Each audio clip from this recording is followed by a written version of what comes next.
Hi guys, I'm Sam back with a new video. Welcome to my channel Bulls Empire. तो guys आज हम stock के बारे में डिस्कस करने वाले हैं। नाम है बालकृष्ण इंडस्ट्री, बट उससे पहले डिस्क्लेमर है कि ये कोई बाय सेल की रिकमेंडेशन नहीं है। It's only for the informational purpose. And second thing, इसमें मेरी या मेरे क्लाइंट्स की पोजीशन हो सकती है। इनफैक्ट मैंने अपने क्लाइंट्स को रिकमेंड पहले से किया हुआ है। तो guys let's start the video. तो गाइज ये बालन कृष्णा इंडस्ट्री का डेली चार्ट आपके सामने लगा है। आप देख रहे हैं ये कंसोलिडेशन में है और ये तकरीबन 2450 से रिवर्स हुआ था और इसने बॉटम जो बनाया है वो 1820 का बनाया है।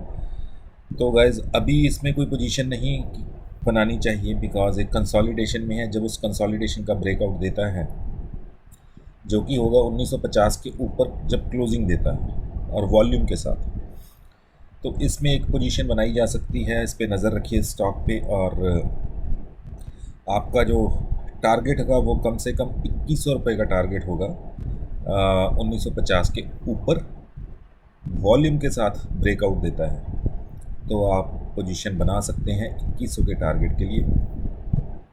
एंड और उसका दूसरा रीज़न ये है गाइस, एक तो ऑटो इंडेक्स का स्टॉक है, सेकंड थिंग एक अच्छी लार्ज कैप कंपनी है, जानी मानी कंपनी है, और थर्ड थिंग इज़ जैसे ऑटो सेल्स के नंबर आ रहे हैं 150%, 200% की सेल हुई महीने में।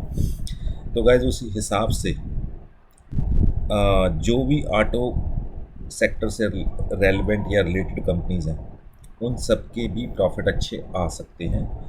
I am not sure about it, but अगर ऑटो सेल्स हो रही हैं और वो पहले से बहुत अच्छी हैं ऑटो सेल्स, तो फिर उनमें लगने वाले पार्ट्स भी तो बिक रहे हैं। गाड़ी अपने आप में बिना पार्ट्स के, बिना टायर्स के, बिना इंजन के, बिना अदर कॉस्मेटिक पार्ट्स के तो कंप्लीट नहीं होती है।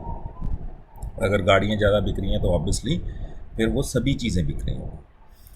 तो मुझे बालकृष्णा इंडस्ट्री इसलिए अच्छा लगा बिकॉज़ ये आपको बॉटम पे मिल रहा है और जैसे ही इसने अपनी कंसोलिडेशन का ब्रेकआउट दिया तो गाइज ये 2100 तो बड़ा नॉर्मल सी बात है कि 2100 छुएगा, सिर्फ 150 पॉइंट, बट 150 पॉइंट भी बहुत है। अप्रॉक्सीमेटली आपको 10% की रिटर्न अगर मिल जाए कुछ दिनों में तो अच्छी बात है। बाकी आप होल्ड भी कर सकते हैं क्योंकि अगर हम इसका लॉन्ग टर्म चार्ट देखें यानी मंथली चार्ट देखें तो इसका जो लाइफ टाइम हाई है वो 2700 का है और अभी आपको 1900 पे मिल रहा है।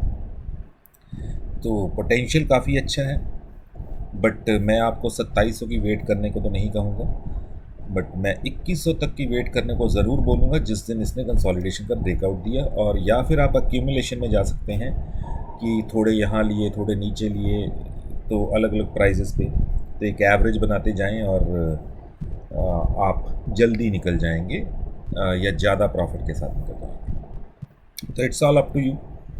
आई have recommended this stock to my clients as well, and I was holding this stock till yesterday. मैंने कल ही ये सेल किए हैं। मैंने बॉटम वाले लेवल पे उठाए हुए थे, तो कल ये स्टॉक चला, ऑटो इंडेक्स चला, ये स्टॉक भी चला, तो मैंने कुछ प्रॉफिट इसमें बुक कर लिया कि हो सकता है मुझे दोबारा नीचे मिल जाए। और अदरवाइज़ फिर जो 1950 का लेवल बता रहा हूँ उसके ऊपर शायद मैं भी दोबारा पोजीशन बनाऊँ। अब हम चलते हैं गाइस निफ्टी के चार्ट पे। तो ये डेली चार्ट है, आप देख रहे हैं निफ्टी ने एक कंसोलिडेशन का ब्रेकआउट दिया है। ये कंसोलिडेशन हो रही थी 17200 का एक ब्रेकआउट दिया है। और अगर इसका ऑप्शन चेन डाटा देखेंगे गाइस कि इसके नेक्स्ट रेजिस्टेंस क्या बन के सामने आती है, तो जो मेजर कॉल राइटिंग है गाइस अब वो 17500 पे है। तो निफ्टी की नेक्स्ट रेजिस्टेंस 17500 की हो सकती है और मेजर पुट राइटिंग जो है वो 17200 पे है। तो 17200 एक मेक और ब्रेक लेवल होगा और 17500 के ऊपर निफ्टी निकले और सस्टेन करे तो फिर 18000 की तरफ जा सकती है। अदरवाइज 17500 एक मेजर रेजिस्टेंस के तौर पे काम करेगा निफ्टी के लिए। तो गाइस वर्ल्ड मार्केट्स देख लेते हैं। तो ये डॉ जोन है जो कि इसने अभी हाई बनाया था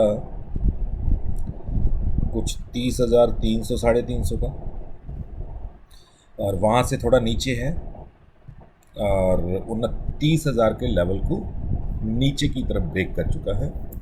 और उसी वजह से जो SGX निफ्टी है वो 17,500 का हाई बनाने के बाद 17,497 या 495 का हाई बनाने के बाद अभी 36 पॉइंट डाउन चल रही है और 17,300 पे चल रही है।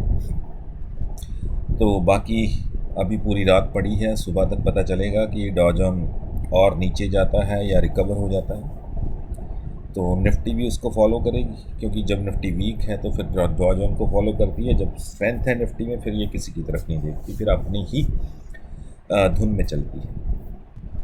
तो ये वर्ल्ड मार्केट्स हैं। क्रूड ऑयल गाइस, जैसे कि उन्होंने प्रोडक्शन कट का बोला है कि 10 लाख बैरल्स पर डे से के हिसाब से प्रोडक्शन कट करेंगे।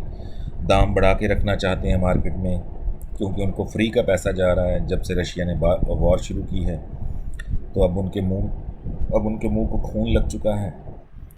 तो फिर जब वो देखते हैं कि वैसे क्रूड ऑयल नीचे जा रहा है तो कोई ना कोई ऐसी चीज़ वो करती हैं मिडिल ईस्ट कंट्रीज़ कि जिससे कि क्रूड ऑयल का प्राइस जो है वो ऊपर चला जाए और उनको ये फ्री का पैसा बनता रहे, क्योंकि ये 72 पे ट्रेड होने वाली कमोडिटी थी, जो कि अब 85 से ऊपर ट्रेड होती है, 90, 93 या व्हाटएवर। तो गाइस, डॉलर इंडेक्स पहले 110 पे चली गई थी, अब फिर ये वापस आई है 111 पे, तो ये भी बड़ी है पहले से। तो गाइस, वर्ल्ड मार्केट्स मैंने आपको बता दी, क्रूड ऑयल और डॉलर इंडेक्स ये सब आप देख चुके हैं, एंड स्टॉक मैंने आपको बता दिया। तो मैं वीडियो को ज़्यादा लंबी नहीं रखना चाहता, इसको शॉर्ट रखना चाहता हूँ, इसीलिए मैं और बाकी की चीज़ों पे डिस्कस नहीं करूँगा। And best of luck for tomorrow.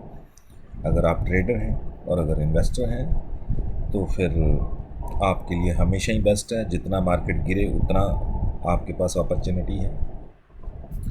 तो thanks for watching guys, and will see you with the next video. Bye bye for now.